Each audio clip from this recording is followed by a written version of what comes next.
afternoon. It's March 29th and it's a beautiful sunny day. It says it's about 8 degrees. I'm thinking it's a little less than that. It's a nice day to be outside, enjoying the beautiful weather and thinking about gardening. So it's a little bright. I'm going to put on these cool clip-ons that I got from my buddy Timmy at Trendy Eyewear. Thanks, Timmy. Look at that. Sunglasses that snap on. I recommend those. They're from Eco, which is nice. So it's a beautiful sunny day out, and me and my little dogs are out planning where we're going to put the garden. So I have been talking about no-till gardening, something that I learned online watching videos. I found out on YouTube, a gentleman down in the States has a very successful no-till garden, and then I tried it myself using his ideas, and it was very effective. Gardening is a shared experience. It's a tradition that we pass on to others. It's not a competitive thing. This is my idea. People have been growing, agriculture's been around for centuries. So these methods, I feel, are really good in this area. Well, anywhere you can garden using a no-till method. And also, you don't have to spend a lot of money to do that. We remember we're doing the cheap and easy plan. So, no-till gardening, you don't need a tiller, you don't need gas, you don't need a handy person to help you with it. You can just do it yourself. So, interestingly enough, on our property, there was a big pile of wood chips that was left here when they had wood brought for the wood and oil combination that we have. So, these wood chips actually have created the beginnings of a no-till garden. Now, this isn't exactly where I wanted to have my no-till garden. I wanted to have it over there. So I'm still in debate on whether I want to rake this up and move it.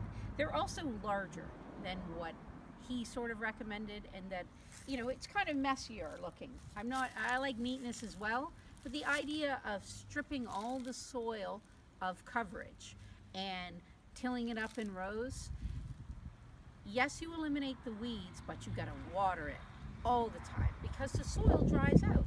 That's how the trees in the forest survive winter in Canada, and why they don't die. It's because all the leaves and needles that fall from the tree cover the earth and keep the roots from freezing. So basically that's what you want to do in your garden, is put a covering over what is existing there to keep it from drying out and to keep things from freezing. There's lots of vegetables that you can grow in your garden that will winter over. Kale's a very good example of that. You get a kale one year, you pick it and eat it and pick it and eat it, and it's like a big house plant, and you just pick the leaves and it'll come back next year if you have it covered a little bit. If you till it all and you strip it, it won't make it through the winter because the roots will freeze. So the idea of a no-till garden is basically what is natural in nature, in the forest, in the woods. It's covering the soil to keep it from drying out and to add nutritional value. So you can use different sources of mulch. You can use compost, but the real good method to use is to layer wood chips. Now, the wood chips eventually break down and become soil, so especially if they're in small pieces. What I have here is a little bit thicker and bigger chunks. It'll take forever and it'll just look messy. So yes, it's better if you could have smaller wood chips. I'm not talking sawdust, I'm talking like branches that have been through wood chipper. Those make really good covering. So if we look closer at what is sitting here, these wood chips, these are kind of large. Like if you had a chipper, it would be much smaller. But this is a good example. Hi, Jackie. This is a good example of how to create nutrient-dense soil. Basically, when it rains, the water runs through the wood chips. The wood chips on your soil will take a longer time to dry out than bare soil.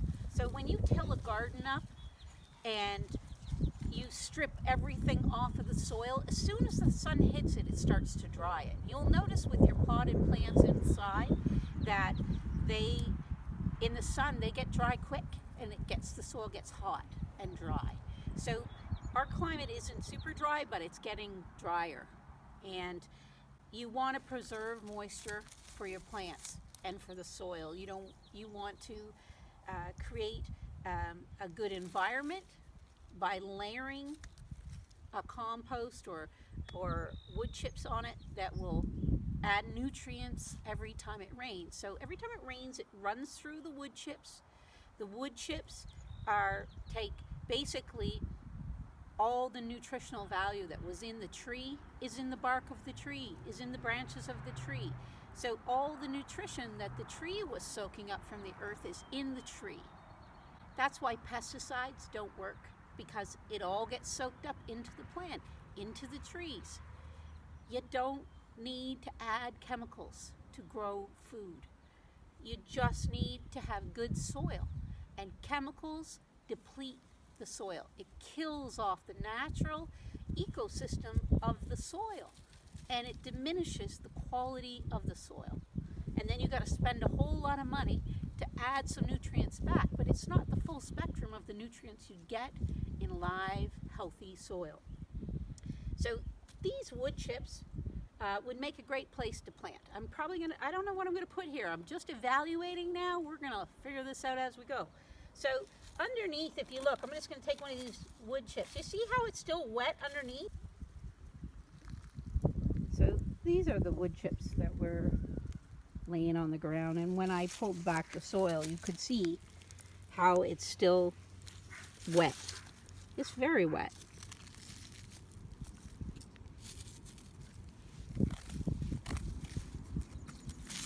You see, that's really great soil. So basically that's what you want to do. You want to pull back. Once you put your wood chips in the ground, you just pull back the soil and just plant in there. Make a little row, put your seed in the ground, and then push the wood chips up close to where the seed is. Let the plant come up. Nothing's going to grow in there right fast and get in there. Just plant your seed, and once you see it coming up and it starts doing well, push the wood chips kind of up close to it without hurting them, and then your plants will have a better chance at growing, and you'll have much less weeding, and you'll have more nutritious fruit and vegetables. We'll show you how it's done when we do ours. It's wet, so that's a benefit. If you put wood chips down on your garden plot, where you're going to put your garden, it will keep the moisture in. The other thing is, if you're putting it right on the soil or on a piece of lawn, then the grass can't grow through this. Now this all landed, there's a couple little sprigs of grass here and there. That's why he layers a thick layer of wood chips. Then the grass cannot come up through it. So if you take the soil back a little bit, you can see there's a little bit of stuff, but it's moist and it's full of life. I don't have a shovel right here handy, but you could dig down. This is a live soil, and it will grow beautiful, huge vegetables. The other thing that he was talking about that I found was really interesting is, because you're layering such a thick layer, you can grow plants in your climate that don't normally survive well in conventional farming and agriculture, because it protects the soil. It protects the plants. So you can winter over on plants that wouldn't normally survive well here. And even you can go to nurseries and buy bags of mulch, of wood chips. Don't buy the ones that are chemical colored or treated with stuff. Don't buy those, because you're putting that in there.